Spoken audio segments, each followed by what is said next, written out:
Now we want to dedicate two babies this evening, and we are asking the parents to come forward as we get ready to dedicate them. Parents, godparents, they can come forward. His godparent. You the godparent though? But an honorary godparent. Let me sit down.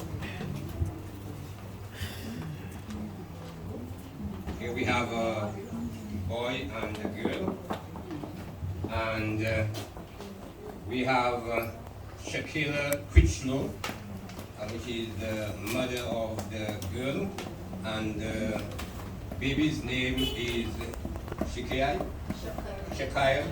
Naomi CAJLR-S. What the name? And the next mother is Sheena Menard, and the child's name is Royalton Revere Menard. And we will dedicate these two babies to the Lord. Now, Baptists are basically opposed to the doctrine of infant baptism.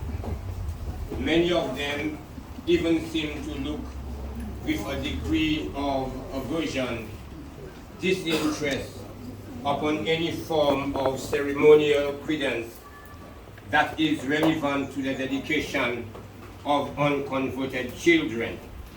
Upon the assumption that Jesus said, "Suffer the little children to come unto me, and forbid them not."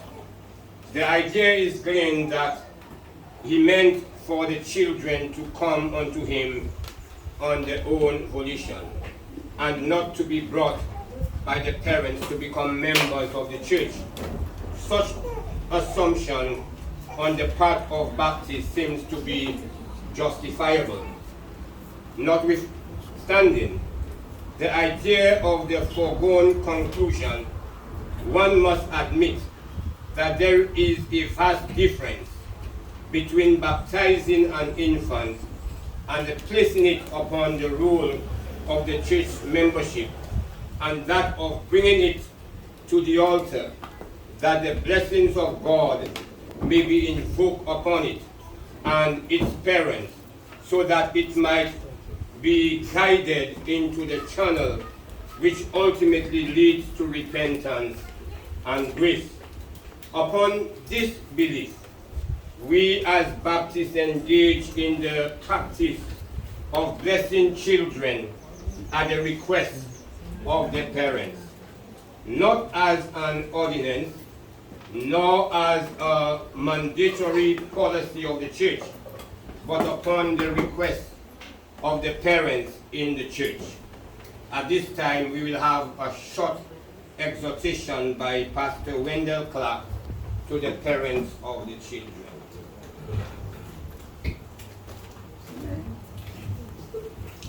Good evening, everyone.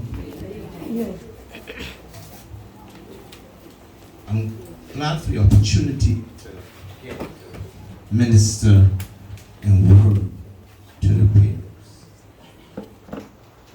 On this note, I want to reflect on Hannah, a woman who was barren, not having the privilege to give birth to children. At that time, it was very dishonorable when a woman couldn't bear children. She felt bad.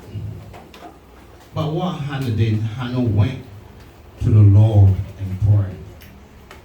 And she asked the Lord to open her womb so that she can give birth to children. At that point, Hannah made a promise to God. He said, "God, if you give me a child, I'm going to offer it back to you. I'm going to give it back to you." And that's a principle which all parents should take. In that it was through God and His blessing that gave you the opportunity today to be a mother and to be fathers. And to follow Hannah's example is excellent. And my advice is to offer this first step today of offering this child to be blessed, these children to be blessed, is following the footstep of Hannah. A very good example. And along with the parents, we also hear about godparents. And I want to charge you godparents as well as the parents. And standing here today, I hope you are making that promise to God. Lord, I recognize that we cannot raise these children on our own strength. And we are offering back to you. And we ask you, Lord, to help us to nurture these children, guide them and bring them up in a spiritual way, that they can be participants of the building of your kingdom now here on the duration of their life on earth. Parents and godparents, this charge is to you. And when you are talking to God, you are not talking to any old person, no. You're talking to God, the Almighty One, who knows your heart.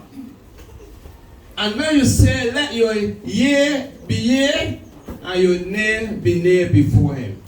And I hope it's resonating from your hearts that you are presenting your children today for the blessing of God, and that you will nurture these children all the